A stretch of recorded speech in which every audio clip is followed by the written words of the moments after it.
அதாவது இன்று செப்டம்பர் மாதம் 3ஆம் தேதி வெள்ளிக்கிழமை. இன்று காலை சுமார் 10 மணிக்கு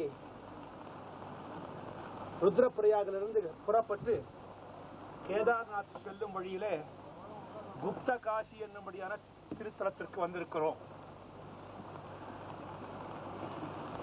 ஏற்கனவே உங்களுக்கு 3 காசி கஷேத்திரங்களை அறிவித்திருக்கிறேன். இது உத்தர காசி. இப்பொழுது உத்தர காசியில் நாங்கள் எல்லாம் வல்ல இறைவனுடைய சன்னதியை நோக்கி சென்று கொண்டிருக்கிறோம். இந்த குப்த காசியினுடைய விசேஷம் என்னவென்றால், மகாபாரத யுத்தத்தில் கௌரவர்களை ஜெயிக்க வேண்டும் என்று விரும்பிய அர்ஜுனன் கண்ண பரமாத்மாவினுடைய அனுகிரகத்தோடு சிவபெருமானை குறித்து கடும் தவம் செய்ய இமயமலையை நோக்கி வருகிறார். கையிலேயங்கிரிநாதனை கண்டு அவன் அருளோடு பாசுபதாஸ்திரம் பெற வேண்டும் என்ற எண்ணம் கொண்ட காண்டீவன் தவத்திற்காக இமயமலையை நோக்கி வரும் வழியிலே காசி கஷேத்திரம் செல்லுவார். அங்கு காசி கஷேத்திரத்திலே ஆலயத்திலே இறைவனை தரிசிக்க சென்ற பொழுது அங்கே இறைவன் காணப்படவில்லை. வேண்டுமென்றே அர்ஜுனனுக்காக காட்சி கொடுக்காமல் மறைந்து விட்டார். எங்கோ ஒளிந்திருக்கிறான் இறைவனை, அவனை விடக்கூடாது என்று கூறிய வண்ணம் காண்டீவன் கையிலேயங்கிரிநாதனை நினைத்த வண்ணம் இமயமலையை நோக்கி வந்து கொண்டிருக்கிறான். தவமியற்ற காரணம் அவனுக்கு பாசுபதாஸ்திரம் பெற வேண்டும் என்ற எண்ணம். அப்படி வரும்பொழுது இந்த இடத்திலேதான் அவன் தவமிட்டுக் கொண்டிருக்கும் பொழுது எம்பெருமான் சிவபெருமான் வேடன் உருவம் தாங்கி வருகிறார். அப்பொழுது அங்கே ஒரு பன்றி வருகிறது. வேடுவன் வேடத்திலே இருந்த சிவபெருமான் அஸ்திரத்தை எய்கின்றார். அர்ஜுனனும் அஸ்திரத்தை எய்தான்.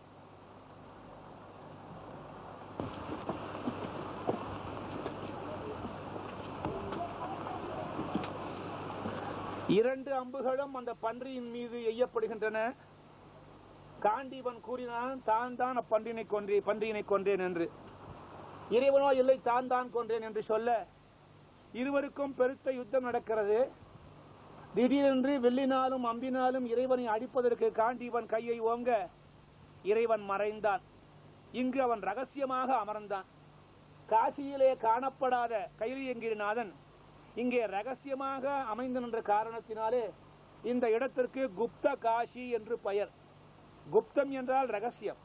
அப்படி ரகசியமாக இறைவன் மறைந்து நின்று காண்டீவனாகிய அர்ஜுனனுக்கு அனுகிரகம் செய்த இடம் ஆகினாலே இதை குப்த காசி என்று அழைக்கிறார்கள். இதன் பிறகு கேதார்நாத் சென்று அங்கு இறைவனை தரிசித்து பாசுபதாஸ்திரம் பெற்றதாக இங்குள்ளவர்கள் தல வரலாறு கூறுகிறார்கள்.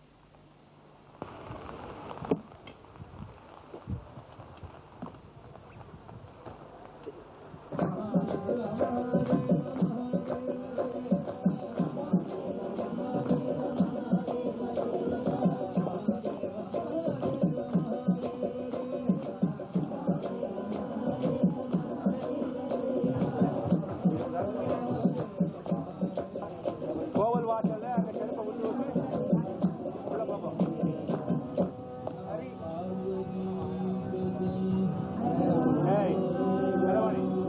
ஒரு தாலி வாங்கிக்க வாங்கிட்ட.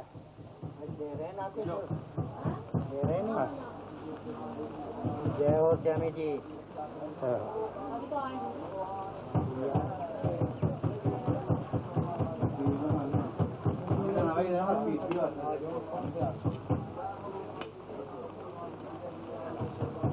குப்த காசியில் விஸ்வநாதனுடைய ஆலயம் குப்தமாக அமைந்திருக்கிற இடம் இதுதான். உள்ளே சென்று இறைவனை காண்போம்.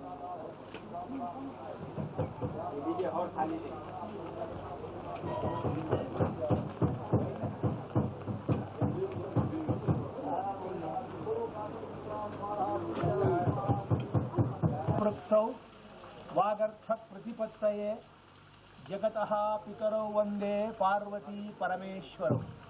साक्षात् भगवान கையிலேயங்கிரிநாதன் சிவபெருமான் சங்கரன் இந்த குப்த காசியிலே அர்ஜுனனுக்கு அருள் செய்ய வேண்டும் என்று மறைமுகமாக காட்சி கொடுக்க காத்து கொண்டிருக்கக்கூடிய திருத்தலம் இந்த குப்த காசி.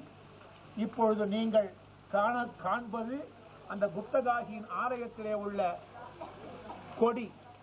அப்படியே கீழே இறங்கி வரும் பொழுது அங்கே யாழி வாசனம் காணப்படுகிறது. இப்பொழுது நீங்கள் அந்த குப்த காசியினுடைய ஆலயத்தை முழுமையாக சந்திக்கிறீர்கள். அப்படியே நேராக கீழே இறங்கினால் இடதுபுறமாக பாருங்கள், அங்கே யமுனை நதி வருகிறாள். ஒரு ஆச்சரியம் என்னவென்றால் கங்கையையும் யமுனையையும் இந்த ஒரே இடத்தில் காணக்கூடிய ஒரு அற்புதம். அதோ தெரியக்கூடியது யமுனோத்ரி. இடதுபுறமாக பாருங்கள், யமுனோத்ரி தெரிகிறாள். அந்த யமுனை ஜலம் எங்கிருந்தோ புறப்பட்ட யமுனோத்ரியிலிருந்து புறப்பட்ட யமுனா ஜலம் இங்கு அந்த சிம்மத்தின் வாயில் வழியாக வெளிவருகிறார். அது யமுனையினுடைய நதி தீரம்.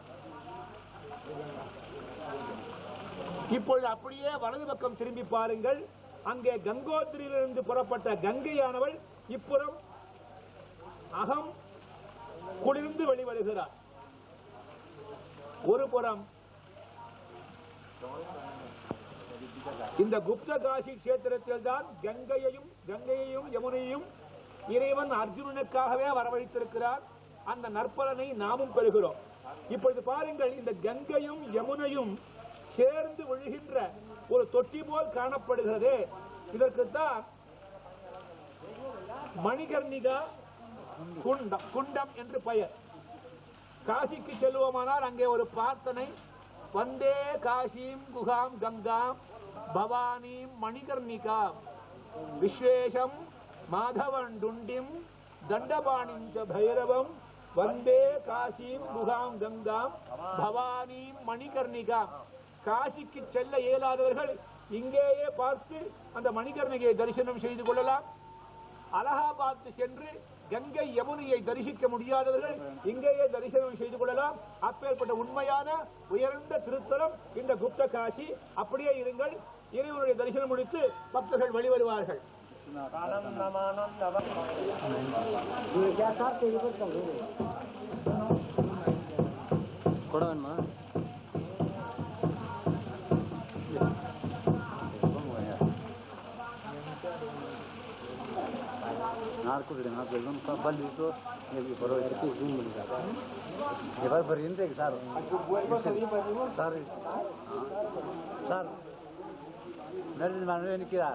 ढंग से पूजा करे वा तो देवड़ मुझे ये नहीं मसी आता मिले बस पूजा कर ढंग से कर तब ये बोल दो कि मकेदारो पना पनो मेरे जजमान पनो ये नहीं बोल आता टीवी में देख जाता हूँ जयपुर कलकत्ता बम्बई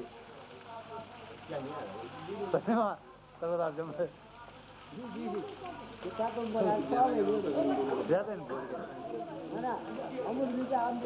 ना ना ट्रेन बंद आवाज बंद कर जाते हैं और किधर और ना जाते हैं बोल फट आप ये मशीन अब घूमने का विषय का सारा का मैंने अपने आवाज बंद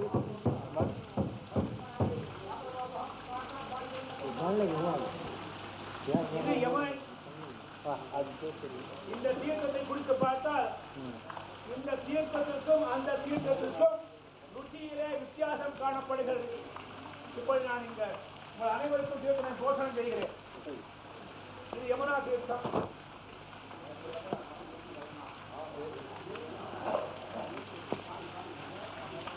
இது கங்கா தீர்த்தம்.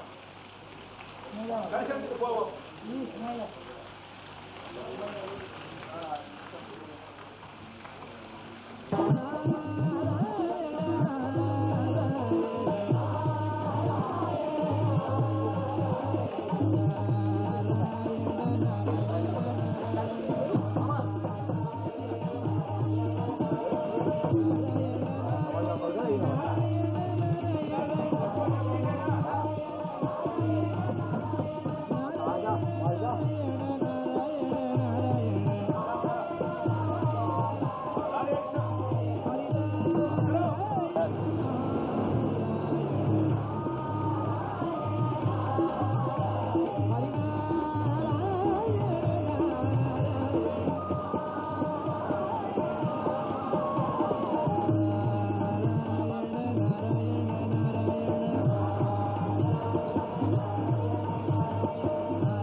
ருத்ரப்பிரயாகையிலிருந்து புறப்பட்டு கேதார் செல்லும் வழியில கேதார்நாத் செல்லும் வழியில முதலிலே நாங்கள் ராம்பூர் என்ற இடத்திலே இப்பொழுது தங்கியிருக்கிறோம். அந்த ராம்பூரிலிருந்து சுமார் 4 கிலோமீட்டர் வந்தால் சோன் பிரயாக் என்னும்படியான ஒரு திருத்தலம். அங்கிருந்து சுமார் 14 கிலோமீட்டரில் இமயமலையின் மீது இன்னும் உயர செல்வோமானால் அங்கே திரியுக் நாராயணன் என்னும்படியான திருத்தலம் இருக்கிறது. அங்கு சென்ற பிறகு அந்த திருத்தலத்தினுடைய பெருமை என்னவென்று உங்களுக்கு நான் அங்கு அழைத்துக் கொண்டு போய் கூறுகிறேன். எவ்வளவு இயற்கையான காட்சிகளை பாருங்கள். மலைக்குன்றுகள், பச்சை பசேல் என்ற வகை குன்றுகள், எங்கு பார்த்தாலும் கார்முகில், அழகிய ஒரு அமைப்பிலே ஆண்டவனுடைய படைப்பு எவ்வண்ணம் இருக்கிறது என்று ஆராய்ந்து பார்ப்போமானால் அவனுடைய திருவிளையாடலை பற்றி என்னென்று சொல்லுவது. இப்பொழுது நாம் திரியுக் நாராயணன் திருத்தலத்தை நோக்கி சென்று கொண்டிருக்கிறோம். ராதே கிருஷ்ணா. ஞானானந்த குருதேவ சத்குருநாதா, ஞானானந்த குருதேவ சத்குருநாதா, ஞானானந்த குருதேவ சத்குருநாதா, ஞானானந்த குருதேவ சத்குருநாதா, ஞானானந்த குருதேவ சத்குருநாதா, ஞானானந்த குருதேவ சத்குருநாதா, ஞானானந்த குருதேவ சத்குருநாதா, ஞானானந்த குருதேவ சத்குருநாதா, ஞானானந்த குருதேவ சத்குருநாதா, ஞானானந்த குருதேவ சத்குருநாதா, ஞானானந்த குருதேவ சத்குருநாதா, ஞானானந்த குருதேவ சத்குருநாதா.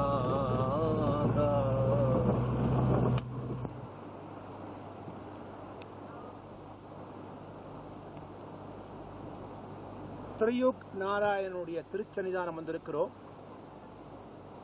அந்த சன்னதியிலே காணப்படுகின்ற அற்புதமான காட்சி. மண்ணும் இமயமலை எங்கள் மலையே என்று பாரதியார் பாடினானே, அப்பாட்டிற்குப்ப இந்த மலை எங்களுடையதான் என்று சொல்லிக் கொள்வதிலே எத்தகைய பெருமை.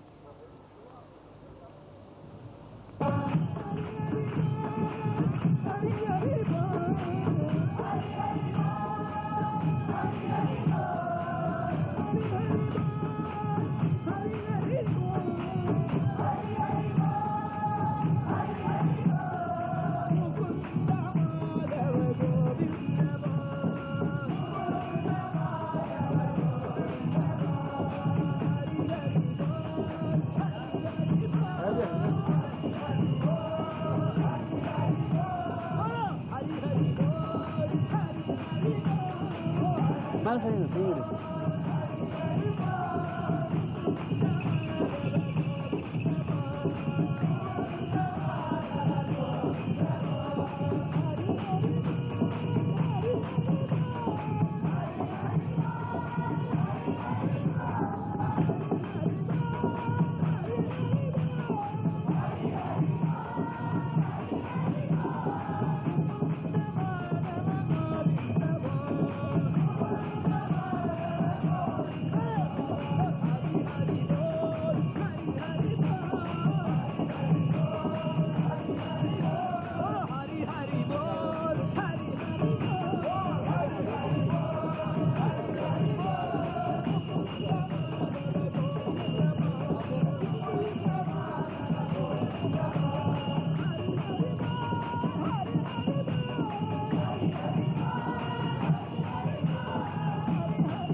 கோவிந்த நாம சங்கீர்த்தனம்.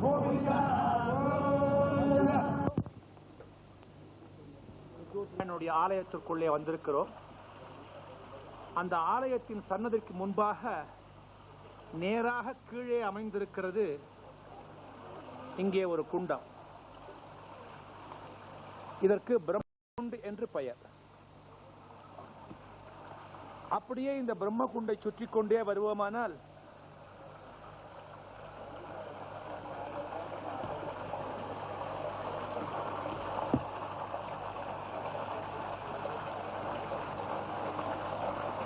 அதோ உங்கள் இடது பக்கம்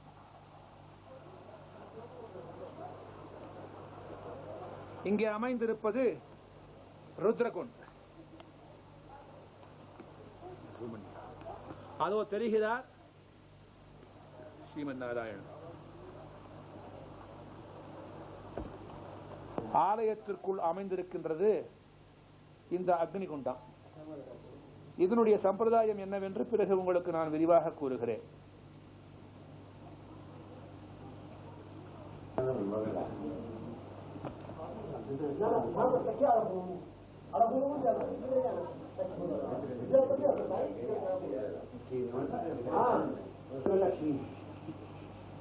सरस्वती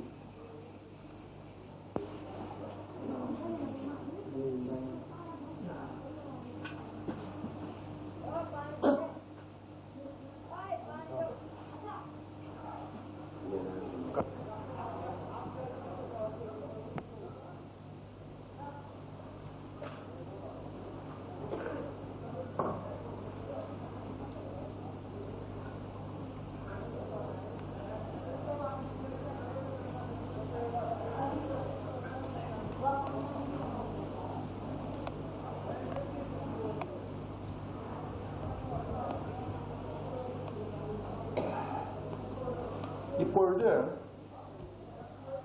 திரியுக் நாராயண திவ்ய தலம் வந்திருக்கிறோம். சற்று நேரத்திற்கு முன்னால் ஆலயத்தை தரிசனம் செய்தோம். அங்கே பிரம்மகுண்டம், ருத்ரகுண்டம் என்று அழைக்கப்படும் புண்ணிய தீர்த்தங்களை தரிசித்தோம். இந்த கஷேத்திரத்தினுடைய ஒரு மகிமையை இங்குள்ளவர்கள் கூறுகின்ற தல வரலாற்றின்படி உங்களுக்கு அறிவிக்க நான் கடமைப்பட்டிருக்கிறேன். பூர்வம் புராண காலத்தில் தக்ஷ யஜ்ஞம் நடந்தது. தக்ஷ யஜ்ஞத்திற்கு தக்ஷ பிரஜாபதி சிவபெருமானை அவமரியாதை செய்வதற்கென்றே அவரை யாகத்திற்கு அழைக்காமல் இருந்ததோடு அல்லாமல் அந்த யாகத்திற்கு சிவபெருமானுக்கு குறித்தான அபிர்வாகத்தையும் கொடுக்கவில்லை. கணவன் சொல்லியும் கேளாமல் கௌரியான தாக்ஷாயணி தக்ஷ பிரஜாபதிக்கு புத்தி சொல்ல வேண்டும் என்று வந்தாள். தன் கணவனான சிவபெருமானுக்கு உரித்தான அபிர்வாகம் கொடுக்கப்படவில்லை என்று அறிந்ததும் வெகுண்டாள். எந்த நேரம் தந்தையே என்று அழைக்கக்கூடியவள் தக்ஷா என்று ஒருமைப்பாட்டிலே அழைக்கின்றாள். கடைசியில் தக்ஷனுடைய காரணமாக ஏற்பட்ட இந்த சரீரம் தனக்கு தேவையில்லை என்று நினைத்து அந்த அக்னிகுண்டத்திலேயே விழுந்து தன்னுடைய சரீரத்தை சாம்பலாக்கிக் கொண்டாள் தாக்ஷாயினி. இது அறிந்த கங்காதரர் கைலாசபதி வெகுண்டார் காலபத்ரனையும் வீர பைரவனையும் அனுப்ப தக்ஷ யஜ்ஞம் நாசமாக்கப்படுகிறது. தக்ஷனுடைய தலை வெட்டப்படுகிறது. கடைசியில் எம்பெருமான் கையிலியங்கிற கருணை கொண்டு தக்ஷனுக்கு ஆற்றுத்தலையை அமைத்துக் கொடுத்து அவனுக்கு நற்புத்தி புகட்டி அனுகிரகம் செய்கின்றான். இது தக்ஷ யஜ்ஞ சரித்திரத்திலே புராணங்களிலே காணப்படுகின்றன. சாம்பலாக விழுந்த அந்த தாக்ஷாயணியானவள் இப்புவியிலே அநேக இடங்களிலே சக்தி பீடங்களாக அமர்ந்தாள். அப்படி இந்த இமாலய பகுதிக்கு அதிபதியாக விடக்கூடிய பர்வதராஜனுக்கு மகளாக பிறக்கிறாள் பார்வதியாக. மணந்தால் பரமேஸ்வரன் ஒருவனையே வணக்க வேண்டும் என்று எண்ணிக்கொண்டு அவள் பெரும் தவம் இயற்றுகிறாள். அவள் இயற்றுகின்ற அந்த தவம் எம்பெருமானை மயக்க வைக்கிறது, பாராட்ட வைக்கிறது, இவளுடன் இணைய வேண்டும் என்ற எண்ணத்தை ஊக்குவிக்கிறது. அப்படி பார்வதியானவள் பரமசிவன் ஒருவனையே திருமணம் செய்து கொள்ள வேண்டும் என்று எண்ணி அவள் தவம் இயற்றிய இடம்தான் இந்த இடம். தவத்தின் பூர்த்தியிலே சிவனை தவிர இவர் வேறு எவனையும் நினைக்க மாட்டாள் என்று எண்ணிய எம்பெருமான் இவளை மனம் கொள்வதற்கு சம்மதித்தார். உடனே தன் மைத்துனன் மதுசூதனன் நாரணனை அழைத்து ஹிமவானிடத்திலே சென்று கல்யாணம் பேசி முடித்து வர அனுப்பி வைத்தார். அப்பொழுதுதான் சாட்சாத் எம்பெருமான் நாராயணன் இந்த இமயமலைக்கு வந்து ஹிமவானை கண்டு சிவபெருமானுடைய எண்ணத்தையும் இச்சையையும் தெரிவிக்க, என்னே பாக்கியம் செய்தோம் என்று பர்வதராஜனும் அவனுடைய மனைவியும் மகிழ்ச்சியுற நாராயணனுடைய மூலமாக இங்குதான் பார்வதிக்கும் பரமேஸ்வரனுக்கும் திருமணம் நடந்ததாக இங்குள்ள வரலாறுகளிலே காணப்படுகின்றன.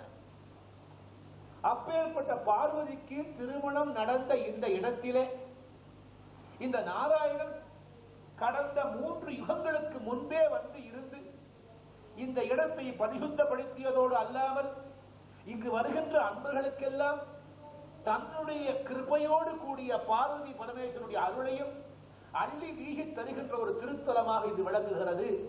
ஆகினால்தான் இங்குற்ற நாராயணனுக்கு திரையுக்கு நாராயணன் என்று பண்டைய காலம் தொட்டே கூறப்பட்டு வருகின்றன. அப்படி இத்திருத்தலத்துக்கு வருகின்றவர்களோ அல்லது இத்திருத்தலத்தை பற்றி தெரிந்து கொள்ளுகிறவர்களோ அவர்கள் அடையக்கூடிய பெரும் பாக்கியம் என்னவென்று எப்படி சொல்லுவது? அப்படி ஒரு உயர்ந்த இந்த திருத்தலம் இங்கு வந்திருக்கிறோம். இப்பொழுது மீண்டும் திரும்பி நாங்கள் தங்கி இருக்கிற ராம்பூருக்கு செல்ல போகிறோம். நாளை காலை அங்கிருந்து புறப்பட்டு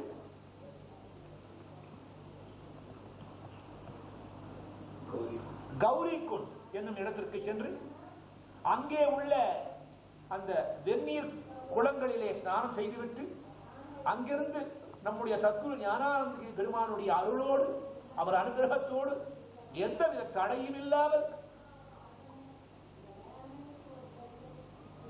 கேதாரநாதேஸ்வரனை தரிசிக்க செல்ல இருக்கிறோம். ஆங்காங்கே நடக்கின்ற அற்புதங்களையும் இடங்களையும் நீங்கள் அவ்வப்பொழுது கண்டு ரசித்து எல்லாம் வல்ல இறைவனுடைய கிருபையை பெறுவீர்களாக. ராதே கிருஷ்ணா.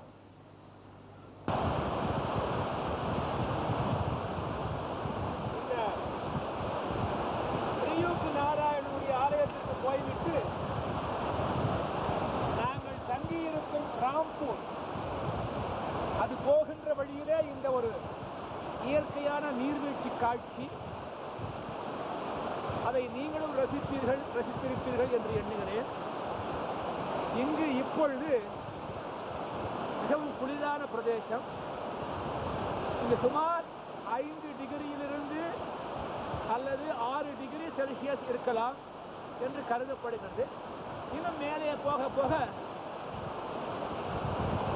அந்த குளிர் தன்மையானது உயர்ந்து வரும் என்று எண்ணுகிறேன். பார்ப்போம்.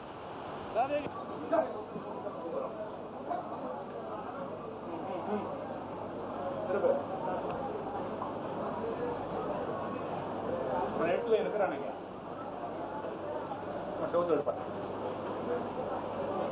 சரியா?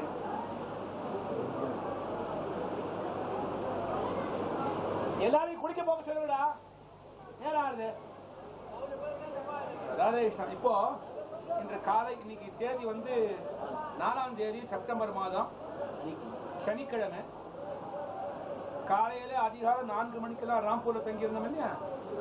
அங்க காலையில 4 மணிக்கு எழுந்து பல்லுகள்லாம் தேய்ச்சிட்டு இப்ப நம்ம கேதார்நாத்துக்கு போறது அடிவாரத்துக்கு வந்திருக்கோம். இந்த ஸ்தலத்துக்கு பேரு கௌரிகுண்ட். நான் மற்ற இடங்களெல்லாம் உங்களுக்கு உடனே காட்ட முடியல. காரணம்னா மழை பெஞ்சு கொண்டே இருக்கு. எங்க பார்த்தாலும் சகதி.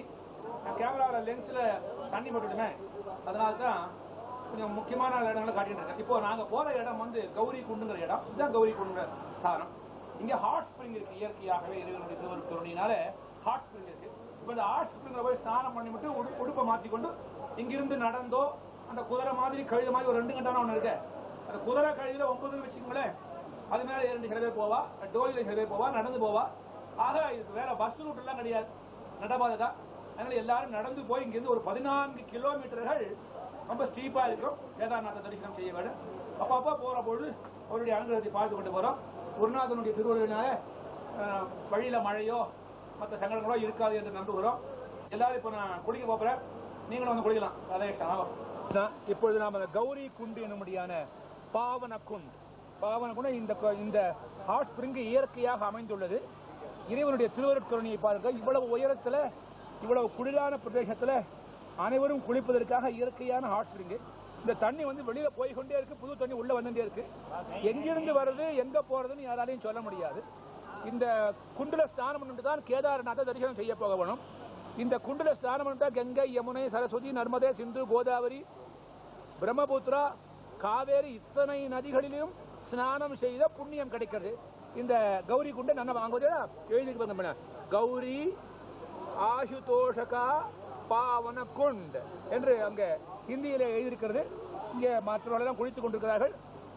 குருஜியும் குளிக்க போற, நீங்களும் மானசீகமாக குளித்து விட்டு கேதார்நாத்துக்கு வருவதற்கு முயற்சி செய்யுங்கள். ராதே கிருஷ்ணா.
தரிசிக்க சென்று கொண்டிருக்கிறோம். இப்படி டோலியிலே செல்லுவதும் வழக்கம். ஆட்கள் தூக்கி செல்வார்கள், குதிரையில் செல்வார்கள், நடந்து வருவதும் வழக்கம்.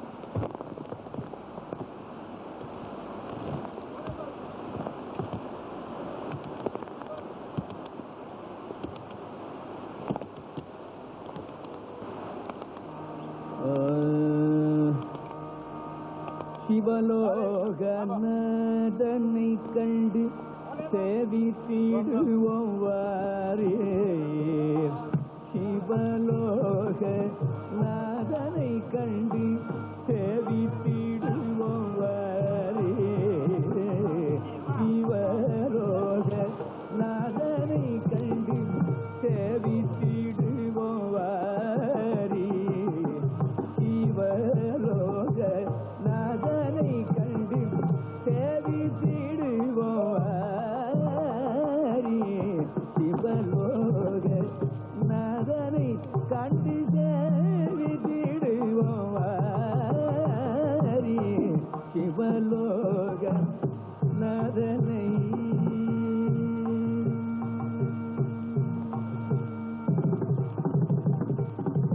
பவ பயங்களை போக்கி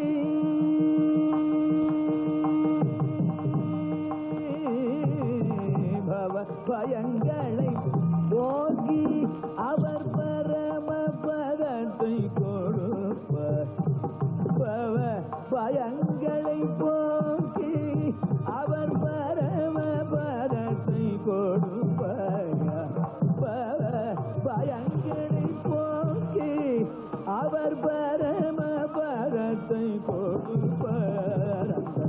சிவலோக நாதனை கண்டு சேவித்திடுவோம் வாரே.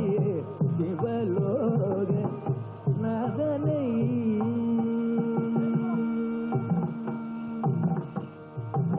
மானிட ஜென்மம்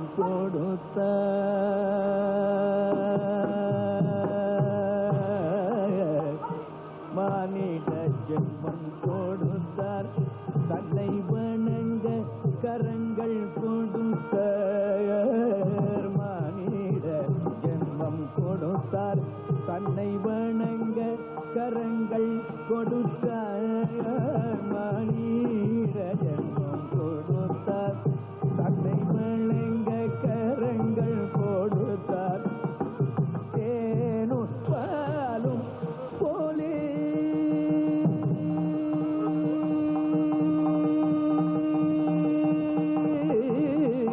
தேனும் பாலும் போலே நின்று தேனும் பாலும் போலே நின்று தேனும் பாலும் போலே தேனும் பாலும் போலே நின்று தேனும் பாலும் போலே நின்று தேர அடியில் நின்று கொண்டு தேனும் பாலும் போலே நின்று தேர அடியில் நின்று கொண்டு சிவலோக நாதனை கண்டு தேவித்திடுவோம் வாரே. சிவலோக நாதனை கண்டு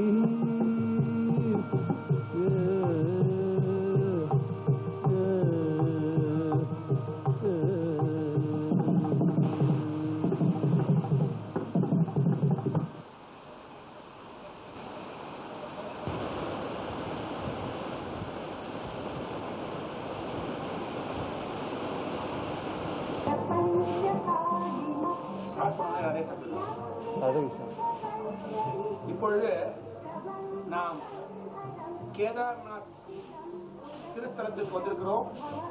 இதுதான் திருக்கைலாய கஷேத்திரம். இப்பொழுது கோவிலுக்குள்ளே நாம் இருந்து கொண்டிருக்கிறோம். அங்கே நீங்கள் கேதார்நாத்தினுடைய முக்கியமான கர்ப்ப விமானத்தை கண்டு தரிசித்துக் கொண்டிருக்கிறீர்கள். எல்லாம் அல்ல அந்த கேதார்நாத்தினுடைய அனுகிரகம் உங்கள் அனைவருக்கும் பரிபூர்ணமாக கிடைக்கின்றது. மணியோட இல்ல அது ஜூம் பண்ணி மேல கையோட ஓம் நம சிவாய சிவாய நம ஓம் நம சிவாய சிவாய நம ஓம் நம சிவாய சிவாய நம ஓம் நம சிவாய சிவாய நம ஓம் நம சிவாய சிவாய நம ஓம் நம சிவாய சிவாய நம ஓம் நம சிவாய சிவாய நம ஓம் நம சிவாய சிவாய நம ஓம் நம சிவாய சிவாய நம ஓம் நம சிவாய சிவாய நம. மறுபடியும் திரும்பி சென்று பத்ரிநாத் செல்வதாக குருநாதனுடைய திருவருளோடு தீர்மானித்திருக்கிறோம். இந்த கோயிலை பாருங்கள், நல்ல தரிசனம் செய்து கொள்ளுங்கள். இருப்பதாலும் அதை முழுமையாக காண முடியவில்லை. இதோ இங்க இருக்கிற பண்டா, இவர்தான் எங்களுக்கு எல்லா விதமான உதவிகளையும் செய்து கொடுத்தார். இதோ இங்க இருக்கிற பண்டா, இவர்தான் எங்களுக்கு எல்லா விதமான உதவிகளையும் செய்து கொடுத்தார். இதோ இங்கே ரங்கன். கேதார்நாத் கஷேத்திரத்தில் இந்த இடத்திற்கு முதற்குண்டு என்று பெயர். இங்கு வருகின்றவர்கள் உள்ளே சென்று இந்த தீர்த்தத்தை புரோட்சணம் செய்து கொண்டு ஆச்சமனம் செய்வது வழக்கம்.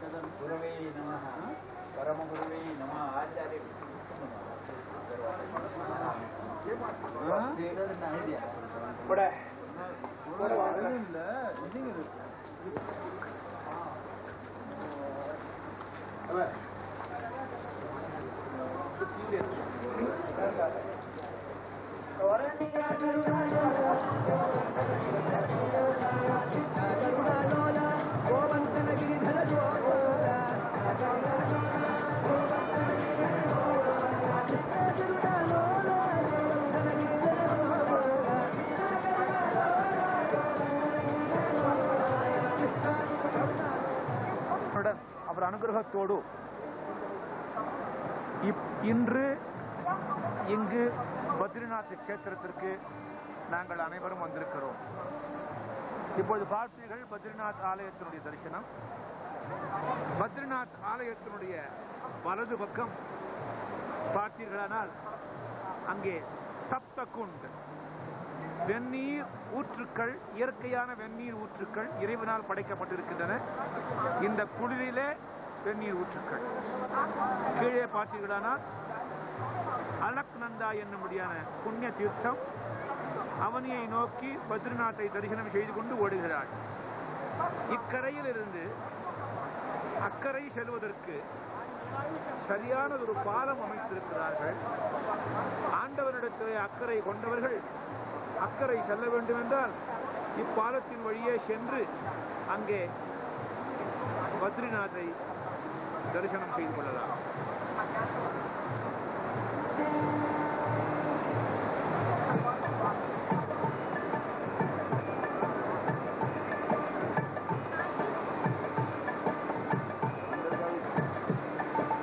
गोविंद हरि हरि गोपाल हरि हरि राधा रमण हरि हरि हरि गोविंद हरि हरि गोपाल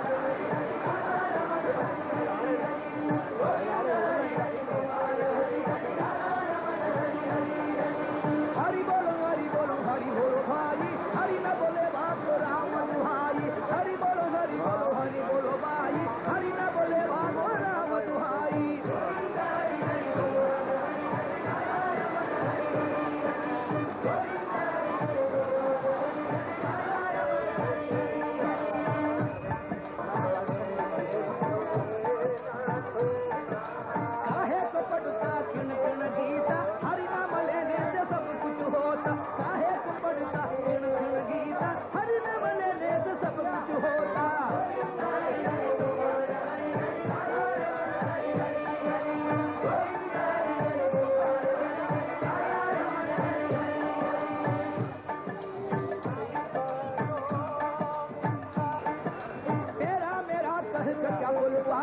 हरि के भजन बिना झूठी की माया तेरा मेरा कर कर क्या बोल पाया हरि के भजन बिना झूठी की माया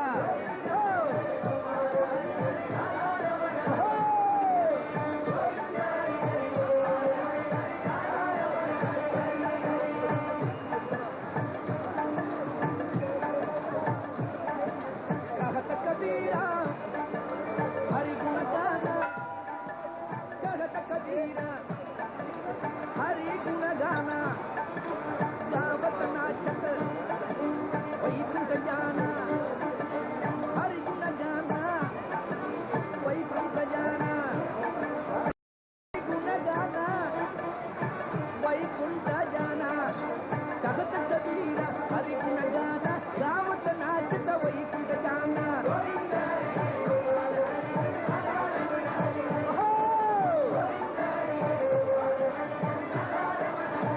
हरि हरि हरि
இன்று தேதி 8 செப்டம்பர் மாதம் புதன்கிழமை அதிகாலையிலே பத்ரி விஷால் என்று அழைக்கப்படும் பத்ரி நாராயணனை தரிசனம் செய்து கொண்டு இப்பொழுது கீழ் நோக்கி வந்து கொண்டிருக்கிறோம். இப்பொழுது நீங்கள் பார்த்துக் கொண்டிருப்பது இந்த சப்த குண்ட், அதாவது இயற்கையாகவே வெந்நீர் ஊற்றுக்கள் இங்கே காணப்படுகின்றன. அந்த வெந்நீர் ஊற்றுக்களுக்கு போகின்ற வழி இது.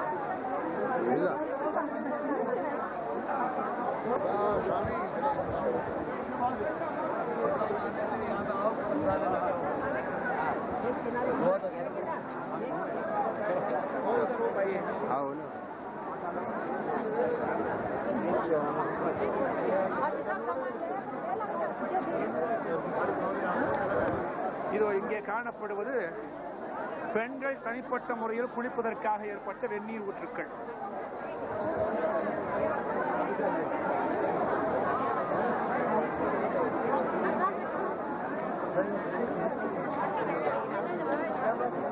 இங்கு வெளியிலே காணப்படுகின்ற வெந்நீர் ஊற்றுக்கள்.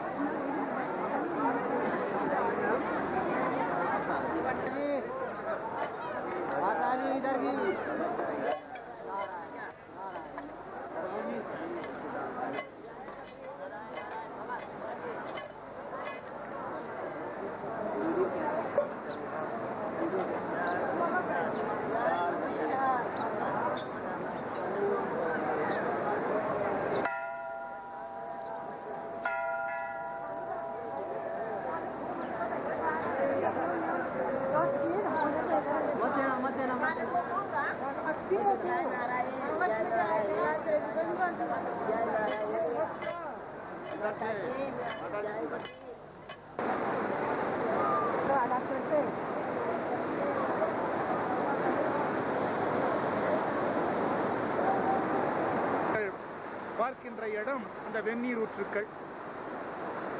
இயற்கையாகவே இந்த வெந்நீர் ஊற்றுக்கள் இறைவனால் இங்கு படைக்கப்பட்டிருக்கின்றன.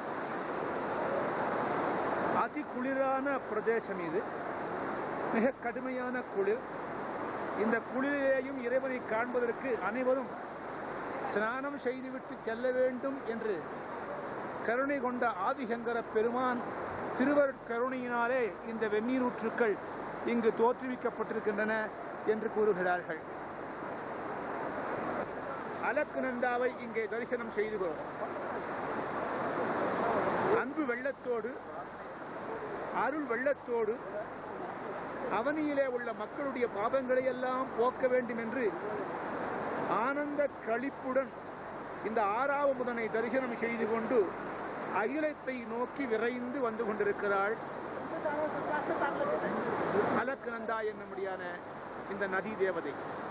அப்படியே பாருங்கள், அங்கே பனிமலைகள் தெரிகின்றன.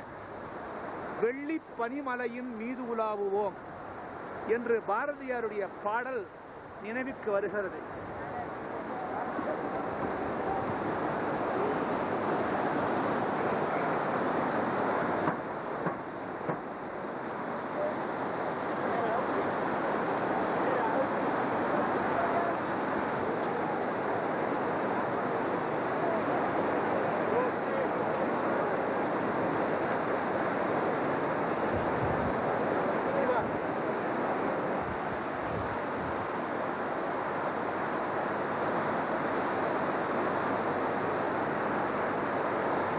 இந்த பத்ரிநாதனுடைய பெருமை அளவிட முடியாதது.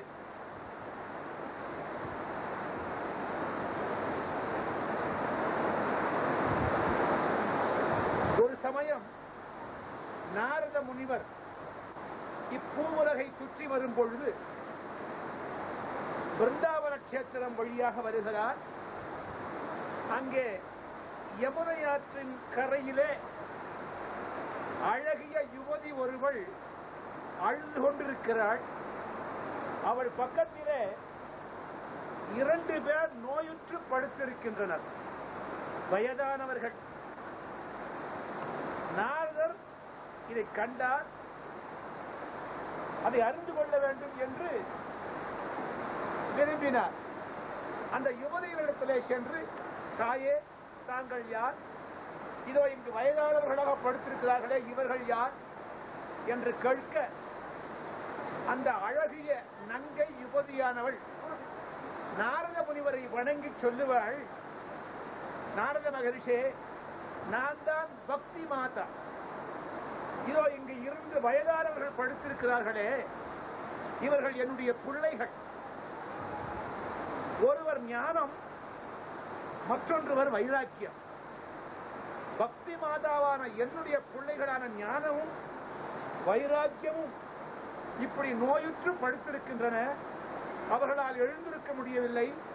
என் பிள்ளைகளுக்கு இப்படி ஒரு கேடு ஏற்பட்டு விட்டதே என்று எண்ணி நான் விசனப்பட்டுக் கொண்டிருக்கிறேன். இதற்கு விமோசனமே இல்லையா என்று கேட்கிறாள். நாரத மாமுனிவரும் இதற்கு வழி சொல்ல வேண்டும் என்று எண்ண தன் தந்தையான பிரம்மதேவனிடத்திலே சென்று இந்த கூற்றினை கூறுவார். பிரம்மதேவன் நாரதருக்கு உபதேசம் செய்து, நீ பத்ரிகாசிரமம் சென்று அங்கே தவம் இருப்பாயாகில் சனகாதி முனிவர்கள் உனக்கு தரிசனம் கொடுத்து உன் தேவையை பூர்த்தி செய்வார்கள் என்று கூறுகிறார். ஆகையால் நாரத மகிழ்ச்சி நேராக இந்த பத்ரிகாசிரம கஷேத்திரத்திற்கு வந்து வெகுகாலம் தவம் இயற்றுகிறார். இந்த தவத்தின் பயனாக சனகர், சனந்தனர், சனாதனர், சனத்குமாரர் என்னும்படியான 4 மகர்ஷிகளுக்கெல்லாம் மகர்ஷிகள், இந்த சனகாதி முனிவர்கள் நாரதருக்கு தரிசனம் கொடுத்து, நாரதர் எதற்காக தவம் இயற்றினோம் என்பதை தெரிவிக்க மகிழ்ச்சியுற்ற இந்த 4வரும் எல்லாம் வல்ல ஸ்ரீமன் நாராயணனுடைய அவதாரங்களுடைய பெருமைகளை எல்லாம் எடுத்துச் சொல்லி அனுகிரகிக்கிறார். அப்பேற்பட்ட நாரத முனிவருக்கு சனகாதி முனிவர்கள் தரிசனம் கொடுத்த புண்ணிய திருத்தலம். அது மட்டுமல்லாமல் வேதவியாச மாமுனிவர் எத்தனையோ புராணங்களை எழுதினார். எத்தனை புராணங்களை எழுதியும் அவர் மனத்திலே ஒரு நிறைவு ஏற்படவில்லை. என்ன செய்வதென்று விசனப்பட்டுக் கொண்டிருக்கும் பொழுது நாரத மாமுனிவர் வேதவியாசரிடத்திலே சென்று, வேதவியாச மகரிஷே, இத்தனை புராணங்களை இயற்றிய உமக்கு மனத்திலே ஒரு திருப்தி இல்லை, கவலை காணப்படுகிறது என்றால் அதை போக்குவதற்கு அடியேனுக்கு ஒரு வழி தோன்றுகிறது என்று கூறுவார் நாரதர். நாரத முனிவரை வணங்கிய வேதவியாச மகரிஷி கேட்பார், வழியொன்று கூறுங்கள். வேறொன்றுமில்லை, எல்லாம் வல்ல இறைவன் அவதாரங்கள் எடுத்திருக்கிறாரே, அந்த அவதாரங்களுடைய பெருமைகளை கூறி, குறிப்பாக ஸ்ரீ பகவான் கிருஷ்ணாவதாரம் எடுத்து ஒருத்தி மகனாய் பிறந்து ஓரிரவில் ஒருத்தி மகனாய் ஒளிந்து வளர்ந்தானே, அந்த கதையினை எடுத்துச் சொல்லும். நள்ளிரவில் பிறந்து நதி கடந்து வலிய பிள்ளை என எமை ஆள வந்த தவமே, கள்ளவிழா வனத்து காதலும் அடியார் உள்ளத்தோடு கலந்து உறவளையும் உறவே, நீ எண்ணளவாகினும் கண் திறந்து அருளி மெல்ல எழுந்து எமை ஆரேரோர் எம்பாவாய் என்று பெருமைப்படுத்தக்கூடிய கண்ணனுடைய சரித்திரத்தை எடுத்துக் கூறுங்கள் என்று சொல்ல, ஸ்ரீமத் பாகவதத்தை எழுத துவங்குகிறார். எழுத முடித்தார். எந்த ஸ்ரீமத் பாகவதத்தை வேதவியாச மாமுனிவர் எழுதி முடித்தாரோ, எழுதி முடித்தவுடன் இன்பம் கண்டார். இதைவிட உயர்ந்தது, அவருக்கு மகனாக பிறந்தார் சுகமுனிவர். பிரம்மஞானி, பிறவிஞானி, அங்கும் இங்கும் ஓடிக்கொண்டிருந்த அந்த ஞானிக்கு வேதவியாச மாமுனிவர், அதாவது இவருடைய தந்தை, கண்ணனுடைய திருவிளையாடுகளை எல்லாம் ஒருங்கே இணைத்து பாகவதத்தை ஏற்றிருக்கிறார் என்று கேள்வியுற்ற ஓடோடி வந்து தன் தந்தையின் மூலமாக அந்த பாகவதத்தை ஸ்ரீ சுகமுனிவர் தெரிந்து கொண்டார். அப்பேற்பட்ட ஸ்ரீ சுகர்தான் பரீட்சித் மகாராஜாவிற்கு இந்த பாகவதத்தை 7 நாட்களிலே எடுத்து கூறி பரீட்சித் மகாராஜா நற்கதி அடைவதற்கு அனுகிரகித்தார். இப்பேற்பட்ட மகான்கள் எல்லாம், அவருடைய திருவடிகள் எல்லாம் பட்ட இடம்தான் இந்த பத்ரிநாத். அது மட்டுமல்ல, இன்னுமோர் உயர்வு. தசமஸ்கந்தத்தை எடுத்து பார்ப்போமானால் கண்ணனுடைய திருவிளையாடல்கள் எல்லாம் எடுத்து கூறியிருக்கிறார் வேதவியாச முனிவர். கடைசியாக உத்தவருக்கு அனுகிரகம் செய்ய அந்த உத்தவர் இந்த பத்ரிகாசிரமத்திலே வந்து கண்ணனை நினைத்து தவமேற்றியதாகவும் ஆங்காங்கே புராணங்களிலே காணப்படுகின்றன என்று பெரியோர்கள் சொல்லி கேட்டு அறிந்ததை உங்களுக்கும் தெரிவிக்கிறேன். மற்றும் ஒன்று என்ன, பன்னரும் வேதங்கள் படித்து உணர்ந்தாலும் குருவருள் இல்லையே திருவருள் இல்லை என்பதை உணர்த்தியிருக்கிறார்கள் பெரியவர்கள். குரோரங்கிரி பத்மே ததக்கிம் ததக்கிம் ததக்கிம் என்கிறார் ஆதிசங்கர பெருமான். அப்பேற்பட்ட ஆதிசங்கர பெருமான் அனைவருக்கும் குரு, குருவுக்கெல்லாம் குரு. இமயமலையிலே இருக்கக்கூடிய கைலையங்கிரிநாதன் குருவாக வர வேண்டும் என்று எண்ணினார். கல்லாரின் புடையவர்ந்து நான்மறை ஆரங்கம் முதற் கற்று கேள்வி வல்லார்கள் நால்வருக்கும் வாக்கிருந்த பூரணமாய் மறைக்கும் அப்பாலாய் எல்லாமாய் அல்லதுமாய் இருந்ததரை இருந்தபடி இருந்து காட்டி சொல்லாமல் சொன்னவரை நினையாமல் நினைந்து பவத்தொடக்கை வெல்வாம். அப்பேற்பட்ட கைலையங்கிரிநாதன் பேசாமல் தட்சிணாமூர்த்தியாக ஆலமரத்தின் அடியிலே அமர்ந்து உபதேசம் செய்கிறார். மௌன வியாக்கியானேன பிரகடித பரதத்துவம் என்கிறார்கள். இவன் சொல்லாமல் சொல்லுகிறார், மகரிஷிகள் எல்லாம் கேளாமல் கேட்கிறார்கள். புரிந்தது. ஆனால் உலகத்து மக்களுக்கு புரிய வைக்க வேண்டுமே. ஆகையால் பேசாது வந்த அந்த தட்சிணாமூர்த்தி பேசி வர வேண்டும் என்று எண்ணி ஆதிசங்கர பெருமானாக பாரத தேசத்திலே, பரத கண்டத்திலே, தென் பகுதியிலே, கேரள ராஜ்யத்திலே, காலடி என்னும் திருத்தலத்திலே சிவகுரு ஆரியாம்பாள் இவர்கள் இருவருக்கும் மைந்தனாக தோன்றி சிறுபிராயத்திலேயே எல்லாவற்றையும் துறந்து தன் திருவடி இப்பாரதம் முழுதும் படும்படியாக அனுகிரகித்து இத்திருக்கையிலாய மலைக்கு வந்து அநேக ஆண்டுகள் தவமையற்றி இந்த பத்ரிகாசிரமம் வருகிறார். நம்முடைய குரு, ஜெகத்குரு, சத்குரு, அனைவருக்கும் குரு ஆதிசங்கர பெருமான். 4 சிஷ்யர்கள் இவருக்கு, ஆதிசங்கரருக்கு. தோட்டகாச்சாரியர், அஸ்தாமலகர், சுரேஸ்வராச்சாரியர், பத்மபாதம். இந்த 4 பேரும் நம்முடைய ஆதிசங்கர பெருமானுடைய முக்கிய சிஷ்யர்கள். சங்கரா என்று அழைத்தவர்கள் எல்லாம் அவருடைய சிஷ்யர்கள் தான். இருப்பினும் அவருடைய சமகாலத்திலேயே அவருடன் இருந்து அவருக்கு குரு சேவை செய்து, தொண்டு செய்து, பணி செய்து அவர் அருளை முழுமையாக பெற்றவர்கள். இவர்களுள் முக்கியமானவர் தோட்டகாச்சாரிய பெருமான். விதிதாகில சாஸ்திர சுதா ஜலதே மஹிதோபனிஷத் கதிதர்த்தநிதே ஹிருதயே கலயே விமலம் சரணம் பவ சங்கர தேசிகமே சரணம்.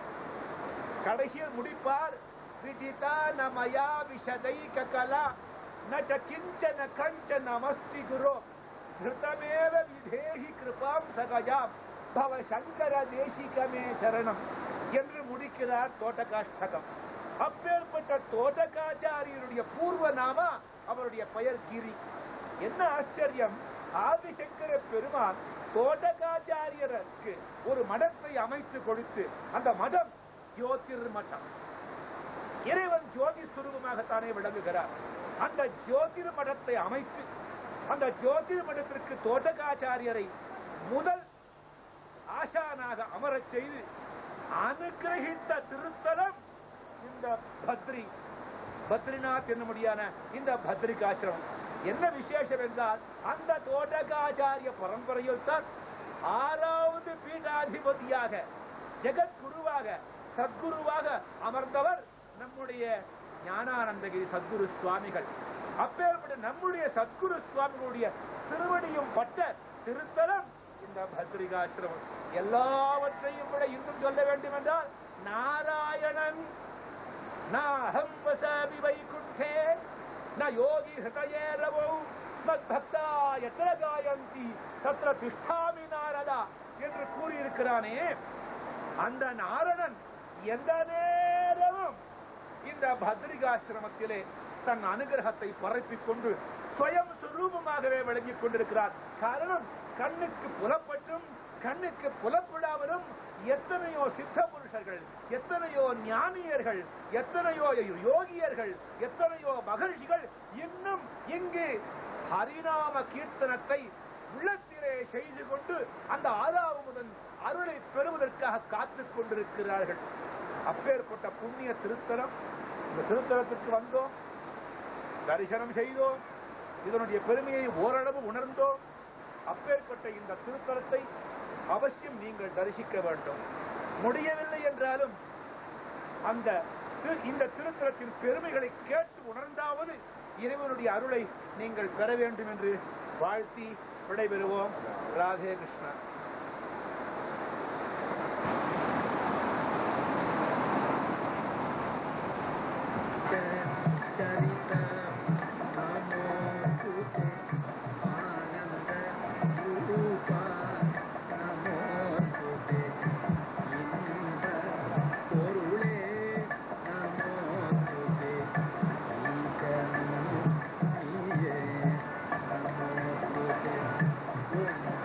Thank you.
தளராத தன்மையும் தளர்ச்சியற்ற வன்மையும் வாழ்வினால் பயன்களும் பக்தியே வரங்கள் பக்தியே